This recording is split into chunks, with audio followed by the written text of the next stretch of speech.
Hi Bethany Church, my name's Selton and I'm part of the team that helped to put these videos together every single week. Now we really have a lot of fun doing it and I hope you're enjoying what you're seeing. Now if you do enjoy what you're seeing, whether you're watching via Facebook Live or on YouTube, there are two things you can do for us. You can click on the like button and let us know exactly how much you like it, or you can click on the share button and share it with friends and family. It's another way that we can get the gospel out to more people by sharing it with people from other churches and other areas of the world, just to let them know that we're here and we're still professing God even though we can't meet on a Sunday. Have a great day.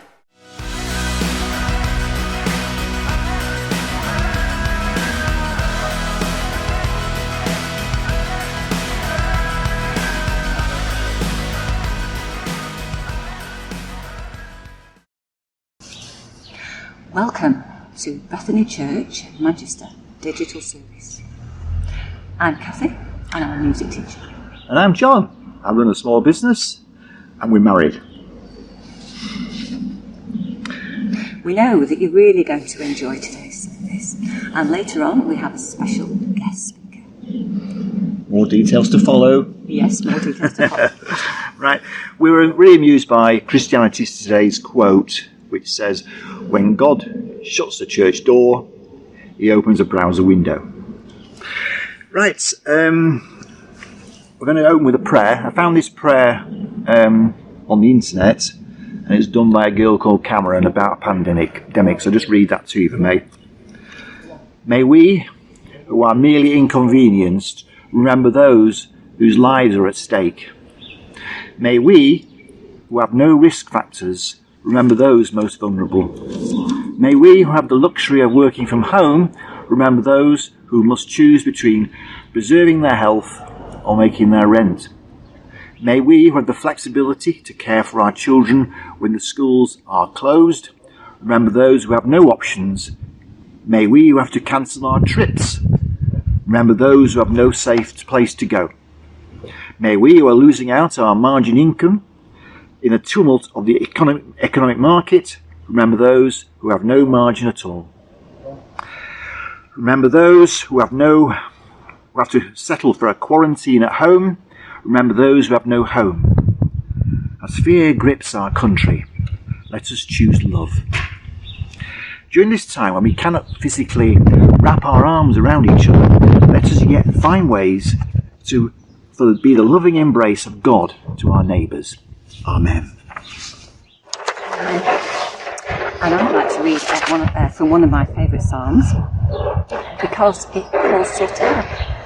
Okay, Psalm 34, the first 3 verses. I will bless the Lord at all times. His praise shall continually be in my mouth. My soul makes its boast in the Lord. Let the afflicted hear and be glad. Oh, magnify the Lord with me, and let us exalt his name together. Great. Let's go.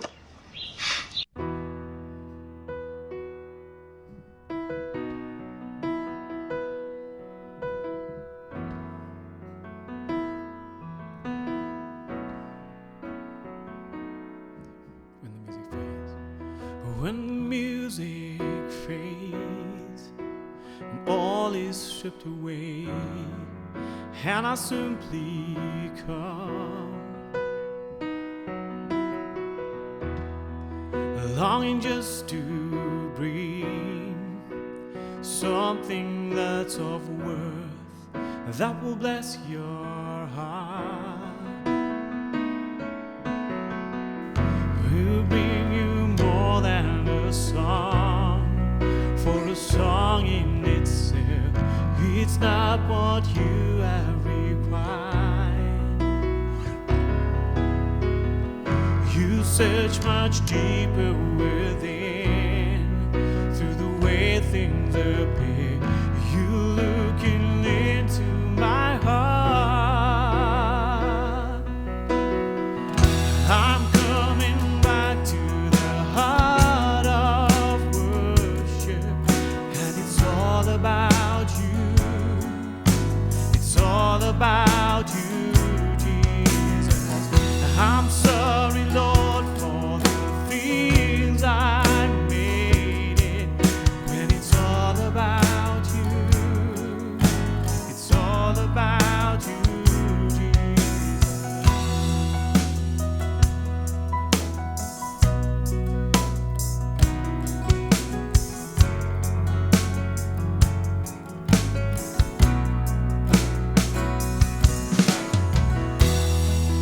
King of endless worth, no one could express how much you deserve. And though I'm weak and poor, all I have is yours, every single breath. I'll bring you more than a song, for a song in itself is not what you have required. You search much deeper within, through the way things appear. You're looking into my heart. I'm coming back to the heart of worship, and it's all about you. It's all about you, Jesus. I'm sorry, Lord,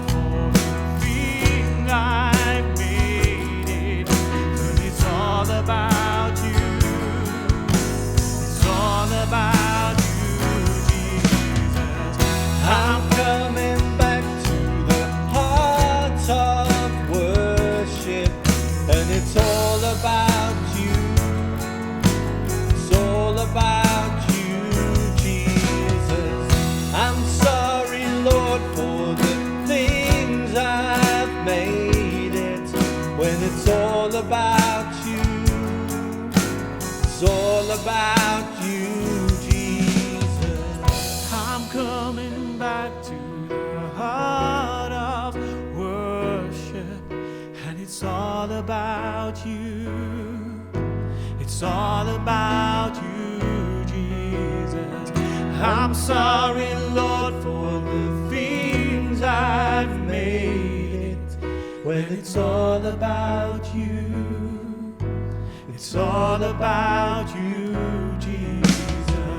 I'm sorry, Lord, for the things I've made it, when it's all about you.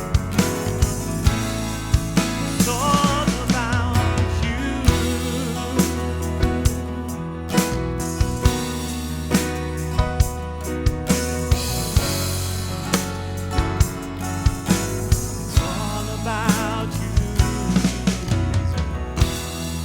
It's all about you, Jesus. It's all about you. It's all about you. It's all about you. It's all about you. It's all about you. It's all about you.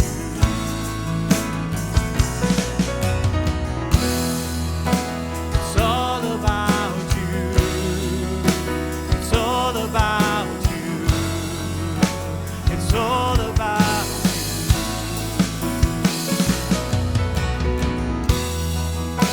It's all about you. It's all about you.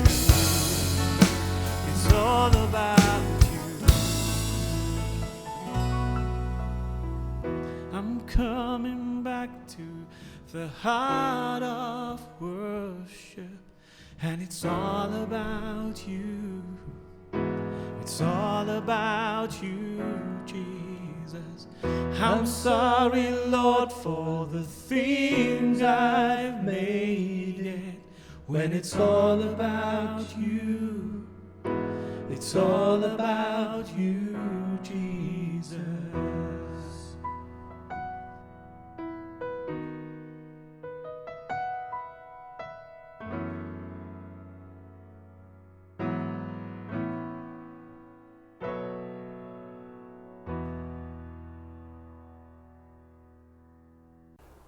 Well, good morning, church. We've got one or two notices for you today that I just wanted to make you aware of.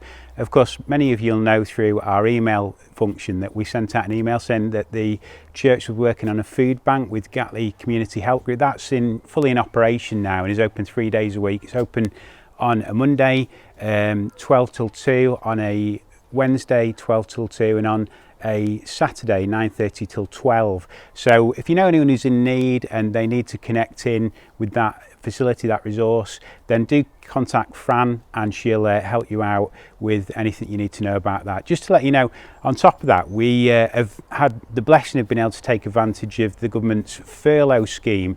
So as you know, we employ a number of staff in the church, Jamie, our caretaker, and Judith, our church administrator. We've been very blessed to be able to take advantage of the furlough scheme. So they've been furloughed now for a couple of months until we get back to normal. So we just wanted to let you know what's happening with that. It's been a real blessing for us financially. So God works things for our good, doesn't he? Just to let you know, on top of that, we are going to be putting some banners outside of our church just to promote the digital services that we're doing week by week, because of course we don't know how long we're going to be in lockdown for. So we thought, well, actually let's tell our community about that. It's also got the times for the food bank on the banners as well. So we're trying to communicate with our immediate community, let them know what's happening. Just let you know that all the giving facilities are available now. You can give by cheque. We are also doing direct payments now, which is our preferred option because we don't pay any fee for that. And also, if you want to jump on our website, you can make a card payment. So if you're struggling knowing how to give, how to connect in with resourcing the church, with giving to the Lord, then we're just letting you know of those facilities. Just to finally say, this week we've been sending out a number of texts and just phoning around people just to see how everyone's getting on. It's been great to hear some stories. There's been some challenging stories as well within our church family. So just be aware that, you know, we all need to be praying for one another at this time. We all need to be encouraging one another at this time. So we're trying to do that. If things get if you feel a bit bombarded with texts and emails, we're not going to apologise for that, because we just want to connect with you in any way that we can and keep you notified of all that's happening in the life of our church. So we just want to bless you this morning. We're going into another week of lockdown next week, but God's going to do some extraordinary things in all of our lives. God bless you all. Hi Bethany Church, my name's Sultan and I'm part of the team that help to put these videos together every single week. Now, we really have a lot of fun doing it and I hope you're enjoying what you're seeing. Now, if you do enjoy what you're seeing, whether you're watching via Facebook Live or on YouTube, there are two things you can do for us. You can click on the like button and let us know exactly how much you like it, or you can click on the share button and share it with friends and family. It's another way that we can get the gospel out to more people by sharing it with people from other churches and other areas of the world, just to let them know that we're here and we're still professing God, even though we can't meet on a Sunday. Have a great day.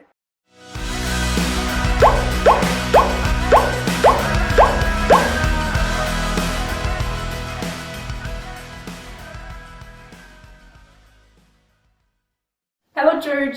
So we as the PACE team keep on doing Radiate, our Sunday school for 11 to 15 year olds. So if you're 11 to 15 year old, after this online service we will have a live group via Zoom and you can join us. It will be an incredible time. It's really cool to just connect with people in your age again and to learn something new about the Bible. So we send your parents a link with the Zoom meeting via email or SMS, so just click at the link and you can open it in your browser and you can join us at 12 o'clock after this online service and we will have a nice time for estimated 40 minutes, so see you there! Kids, don't forget, 12 o'clock today, to join us on YouTube. It's Kids Club. 12 o'clock today. What time? 12 o'clock. What time? 12 o'clock. What time? 12 o'clock. See you then. Bye. Bye.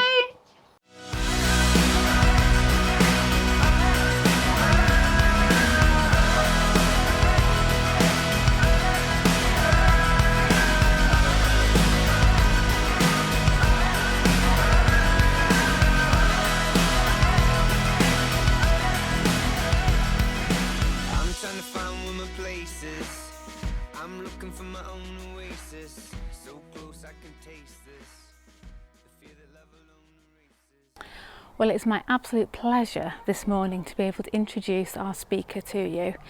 Emma Worrell is a friend of mine. We've been friends for too many years because we were at university together. She is a fantastic mum, she's a wife, she is a daughter, a sister, an aunt. She's lots of things, but also she is the longest serving staff member for Open Doors in the UK.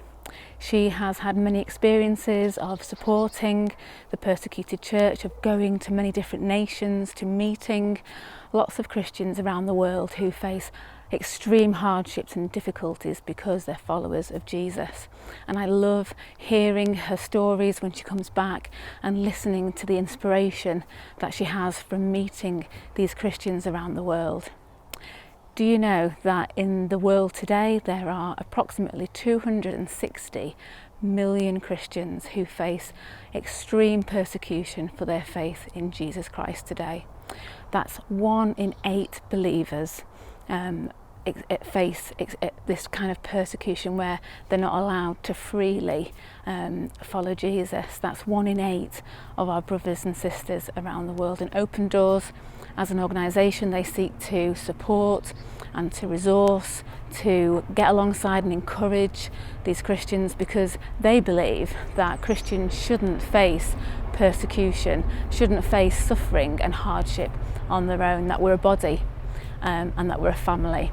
And that's what we are this morning. You know, we have got so much to learn, haven't we, from Christians around the world who have a different experience to us.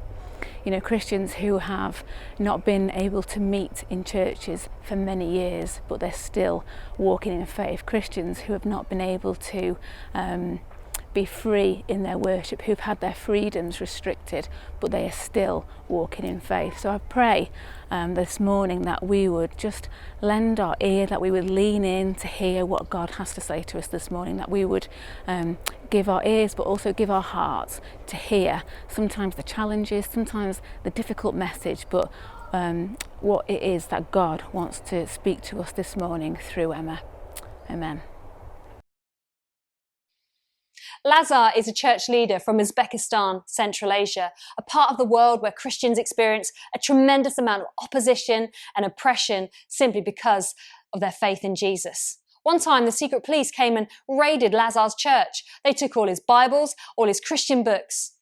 The evening after the raid, Lazar turned to the words of Psalm 91, words that he'd learnt by heart, and he said this: God is my refuge and my strength. I can hide in him. I don't allow myself to be governed by fear.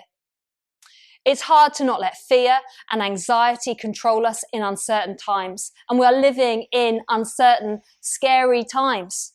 But like Lazar, let Psalm 91 help you choose faith over fear. Let these words help you choose faith over fear. I've got 3 thoughts, 3 lessons I'd love to share with you from Psalm 91. And I also think they're lessons that are lived out by those most persecuted.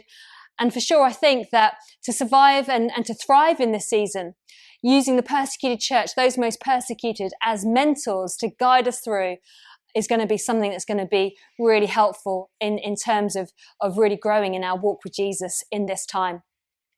So here's the first thought to share with you, the first lesson from Psalm 91. Keep it real with God. Keep it real with God. Hand over your fears to him. If you want to choose faith over fear, keep it real with God. And the Psalms invite us to do that. 2/3 of the Psalms are laments, heart cries to God.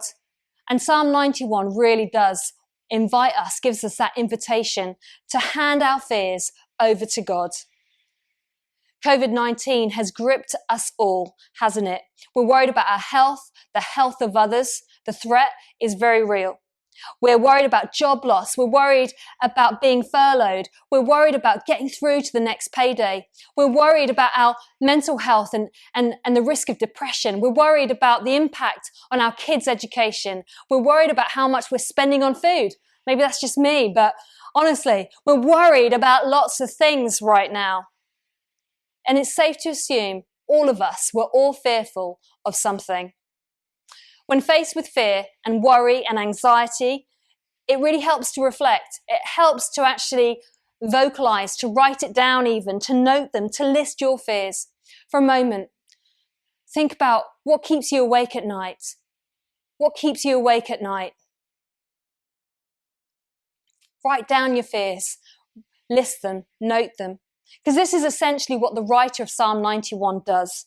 He lists the greatest fears of his day. He lists the greatest fears of the ancient world. He's up against it. You get that sense immediately, really. He's up against it. There's relentless pressure everywhere he turns. It's non-stop. It's like 24/7.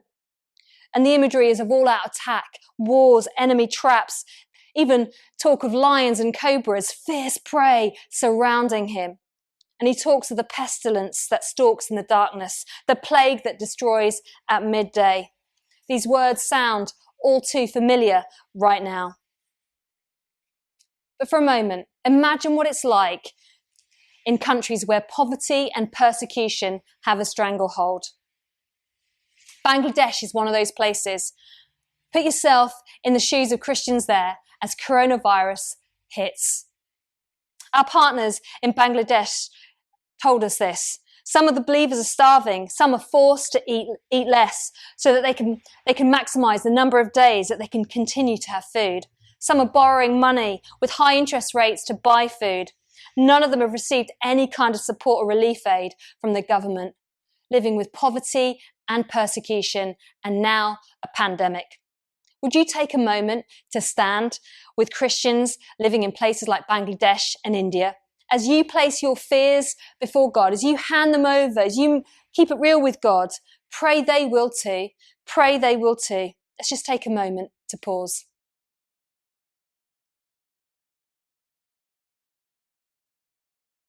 Keep sharing your fears to God.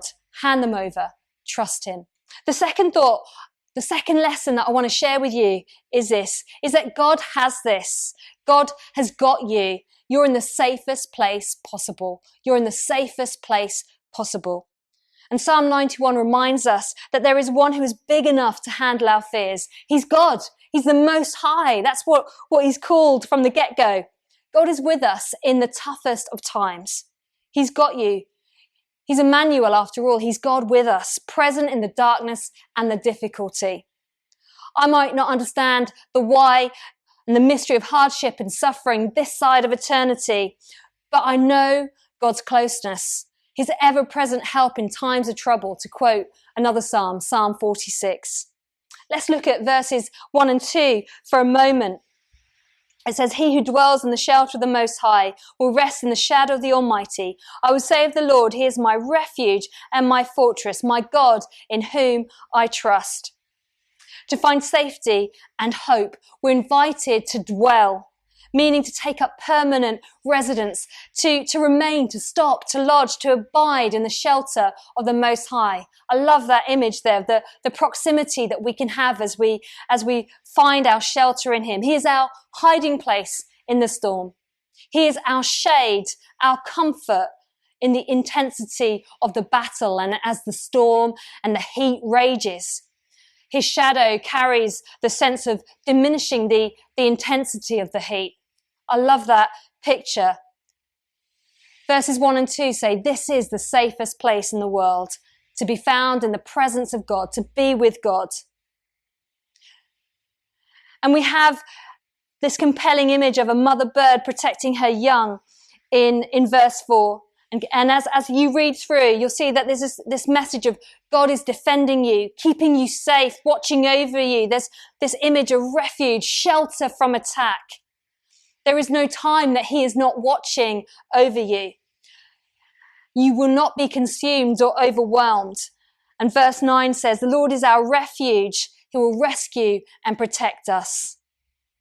Psalm 91 very clearly says, God is with us in the toughest of times, the darkest of times. In 1955, Wang Mingdao was sentenced to 22 and a half years in prison for his faith. He lived during the Cultural Revolution in China, back when China was the equivalent to what North Korea is today, the front runner in the failing race to destroy God's church. One day, Wang Mingdao was told that he could go free, but only if he stopped being a Christian and if he signed a confession to stop speaking about God. He caved in and he signed the confession and he walked away free from the prison. Freedom was within grasp, but only a few steps away from the gate, he stopped. He realized he'd made a terrible mistake. And he walked back to the prison authorities and he told them to rip up that confession and told them to take him back in to the prison. He spent the next years in solitary confinement. When I was put in jail, I was devastated. I was an evangelist, Wang Mingdao said. But soon, incredibly, Wang realized in that prison, in his cell, he could actually preach down the pit toilet in the corner of the cell. There was sewage pipes that connected his toilet to all the other prison cells in the prison camp. They were all linked, and sound actually carried through them. Amazingly, his prison cell became a pulpit, and the sewage pipe became his megaphone to share the good news of Jesus in that place. And over the course of the next 7 years, 96 other prisoners came to faith in Jesus. What an incredible story. Wang said, I had no Bible, no pulpit in the ordinary sense, no audience as far as he knew, no pen and paper. I could do nothing except get to know God. And for the 20 years I was in prison, that was the greatest relationship I had ever known. When I was in the cell, the only thing I was focused on was getting to know Jesus. It was only me and him in that cell. You need to build yourself a cell where it's only you and Jesus. Get to know Jesus. Maybe God is allowing us this time of crisis and fear to really dwell with him, to really lodge and abide, to slow us down, to build ourselves so we really get to know Jesus. We really experience his comfort and security, his shelter and his shade. God has got you. You're in the safest place possible. The third thought, the third lesson I want to share with you from Psalm 91 is that faith is a choice. Faith is a choice. We need to keep choosing faith over fear. This is like a daily practice, and naturally, humanly speaking, it's virtually impossible at times to do it. And it needs to be a daily thing. Do it daily. Make it a choice. Choice over feeling, if you like. A casual reading of Psalm 91 in light of pandemic, persecution, injustice, and the scale of suffering we see in our world, close to home and further afield, it just doesn't sit right. It jars, doesn't it? It doesn't seem to add up. But friends, I want to remind you, and I remind myself, that we need to read Psalm 91 through the lens of the whole Bible, through the lens of the cross and the resurrection, through Jesus himself. Jesus is with us in the present, in the here and now. But this life is not the end. Ultimate deliverance and rescue is coming, when one day everything will be put right. And that is the great narrative, I think, of Psalm 91, is that deliverance and rescue is found through the gospel of Jesus, and one day will be ultimately fully fulfilled when everything is made right. You know, faith in Jesus isn't built on standalone scriptures. We know from the Bible that Christians aren't immune from suffering, from persecution, injustice, or any other type of ailment or trial or hardship. We probably know that all too well from our own lives and experience. But faith in the long-term rescue of God is what keeps so many in the persecuted church going. There will come a better day when all our fears, all that makes that list, will be set right, all that keeps you awake at night, all that churns your stomach and makes you so anxious will be set right. And that's great news for people of faith, for Christians. The best is yet to come. The best is yet to come. And Psalm 91 kind of poetically nods to this, doesn't it? Verses 14 to 16 are a beautiful fulfillment that ultimately God has got this. It will end well for you as a follower of Jesus if you are watching this as a Christian. Lift your gaze for the long haul. God has got this. So during lockdown, look up, don't look down. Even in the midst of suffering and persecution, persecuted Christians time and time again share that they experience a supernatural peace and comfort, a little bit like Wang Mingdao experienced. And because of that, they determine that they will still choose faith over fear. Faith over fear. We're just going to watch a short video now of Pastor Marcos from northern Nigeria.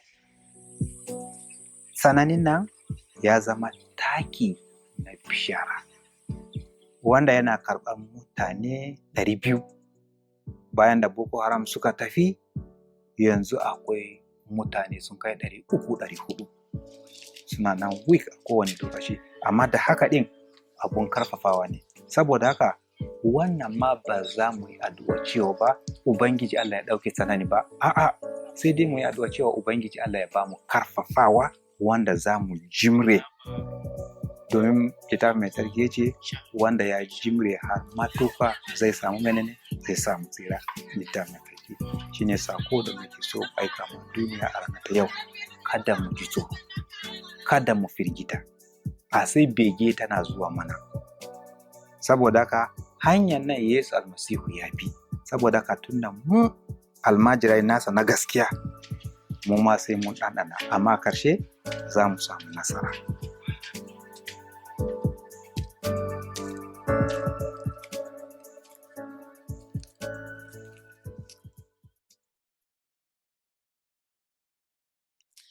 What an incredible testimony from Pastor Marcos. It is possible to choose faith over fear in the difficulty and the danger. And we need to be praying for this, for so many of our brothers and sisters around the world right now. The global spread of coronavirus is having a devastating effect on so many of them. Lockdown means that many Christians no longer have an income to buy food, to provide for their families. And on top of that, Christians, often simply because they're Christians, aren't being given official government aid and support. They desperately need our help and our prayers right now.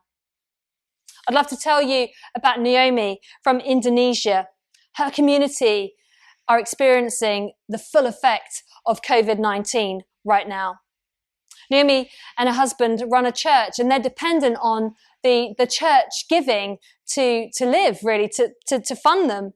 But right now, the coronavirus crisis makes it difficult for the church members to provide for themselves, to even put food on the table, let alone give to the church. A couple of years back, Naomi attended an Open Doors course, a tailoring course, and there she was also given a sewing machine. For a while, she was making clothes and women's accessories and bags to sell. But of course, no one is buying that kind of stuff right now. But in this season, Naomi is choosing faith over fear. She's turned to helping others, and she said this. She told us, we have to do something to help the government to stop the virus spreading. The shops are running out of protective masks. So guess what? Naomi has used her tailoring skills to start making handmade masks. She began by giving the masks away to friends and family and church members. But a local shop owner requested that she made the masks in large quantities and could sell them through him. And so now she has enough to provide and eat for her family. And she said this, the income from selling the masks helps us a lot amidst the current economic situation. I'm grateful that I had the opportunity to learn the skills at the Women's Training Centre, because it's become a blessing to our community right now. Thank you, Open Doors. And thank you to those that give and pray for what we do on the front line of faith. It really does make a difference. I love what Naomi goes on to say next, speaking words of faith to us right here in our country and context. She says, please don't lose hope despite the current situation, although you must stay at home. When you're given a talent and a skill, do make something out of it to be a blessing to your surroundings. This mask is my contribution to my family and community. Choose faith over fear and see how God might use you and your scattered church community right now to bless others. To not just do church, but be the church. And that comes through, I think, from Marcos' story and Naomi's story, that yeah, times are hard, there is danger and difficulty, but choose faith over fear.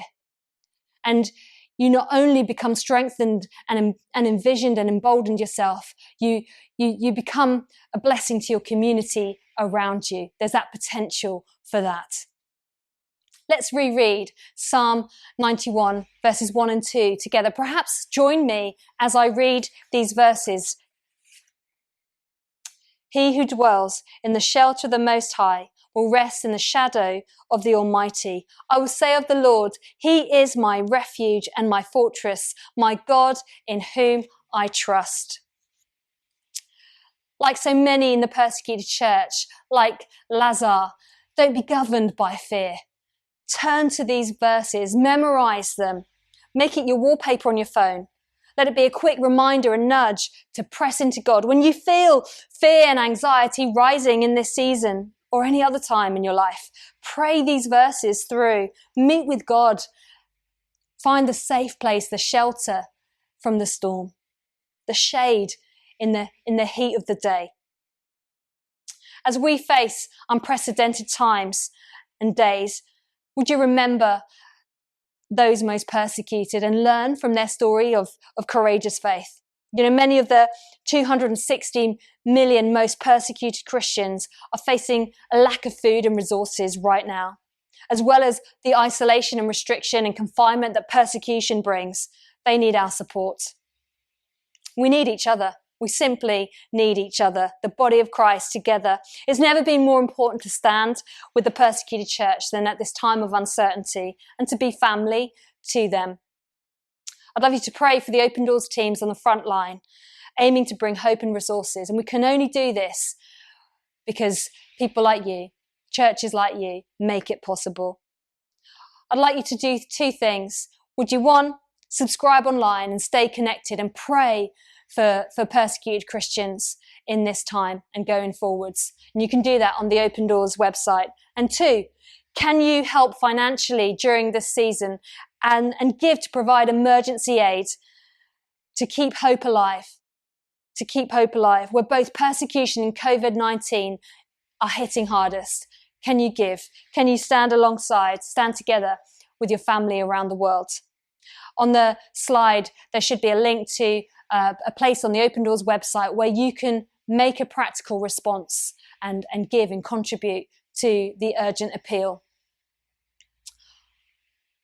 I'd love to end with a prayer, and the prayer is going to be from Maria, a Christian from North Korea, who has shared a prayer praying for us in the season that we're in, for the season of lockdown and isolation. Let's choose faith over fear.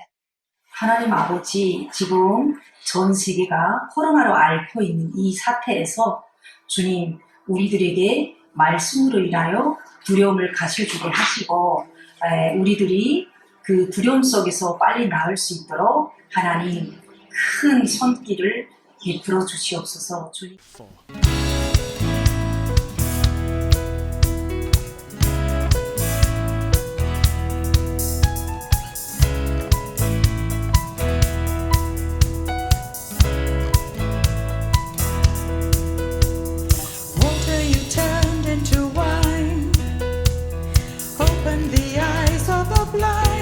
There's no one like you, none like you.